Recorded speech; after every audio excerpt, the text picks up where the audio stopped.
What's going on, guys? Welcome back to the channel. Today we're gonna go over black truck because it doesn't have a name, but since the last time that I showed it off, I lowered the rear 7 inches, and this is the fitting in now. Not bad. Sits a little bit lower in the rear than it does the front, but doesn't matter at the moment. So this was a flip kit, and that lowered it 7 inches in the rear.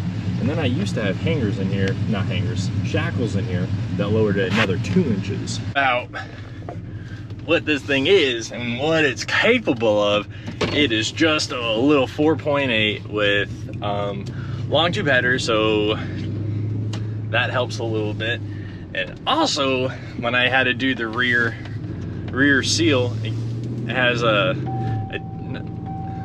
Detroit locker, not an Eaton Trutrac. It has 410 gears. So the tire size is about 31 inches tall, right around there.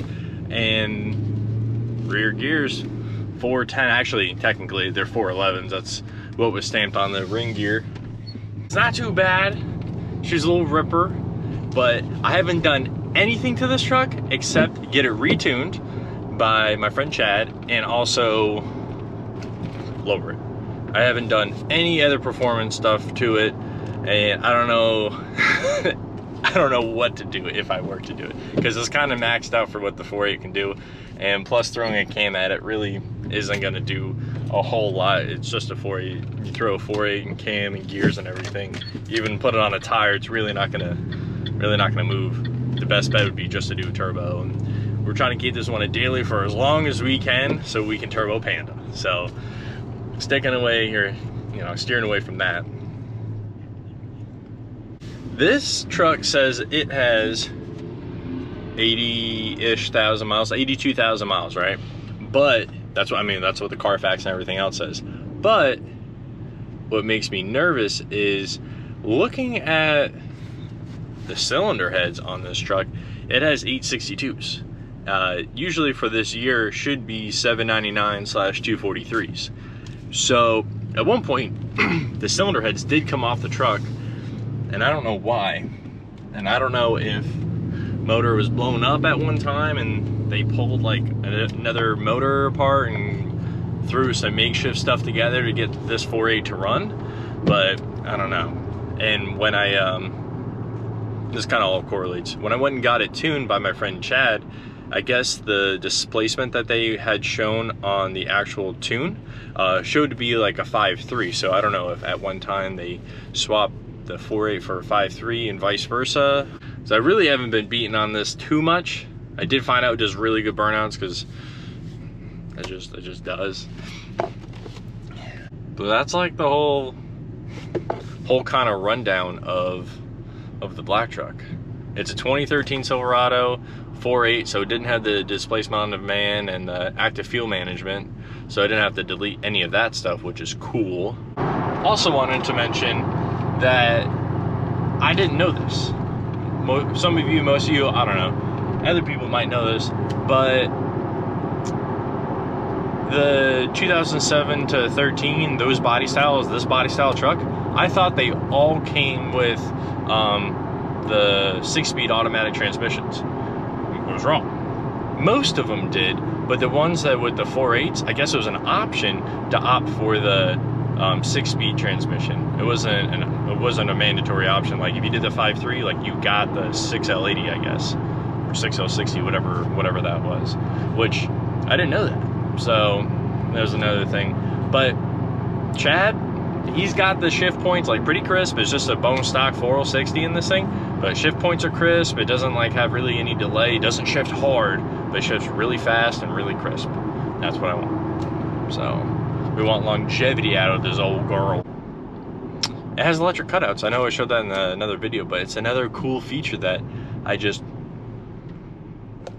Why is your hood open, sir? I don't know. But that's like another cool tidbit, another thing I didn't have to do because it came with a full exhaust, so I didn't really have to do much. Sometimes I'm almost embarrassed to put the exhaust cutout on because it's so loud, and this thing is insanely slow. Oh my god.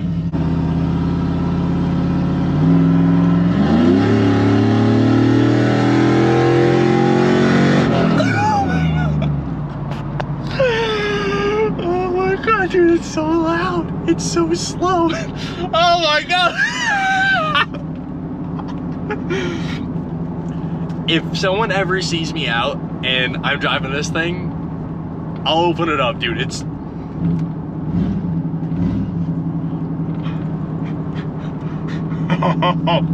Let me close this thing. There we go.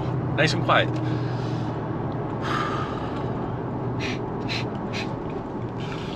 Oh my god, that was hilarious. Speaking of the lowering kit for this thing, I don't know what was done to the front, but I think the front was lowered by like an inch, maybe 2.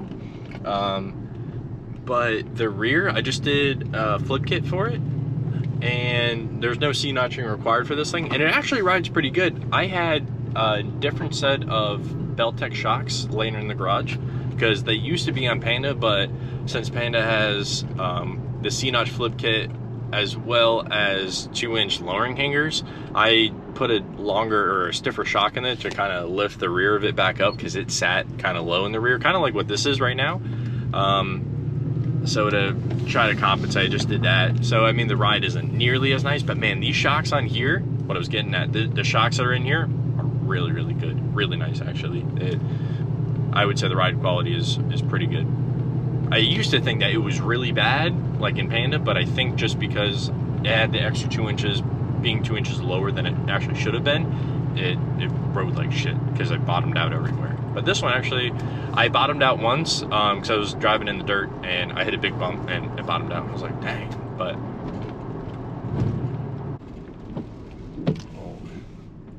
let's see if it...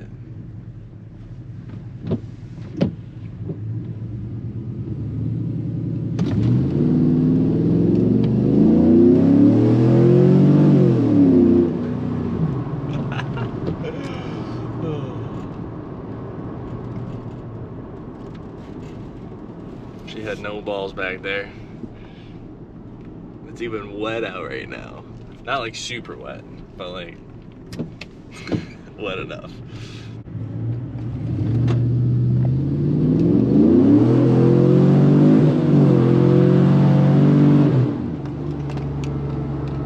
Damn, girl. Well, thank you guys for watching the build breakdown on my daily, and like and subscribe, and I'll catch you guys next time. Later.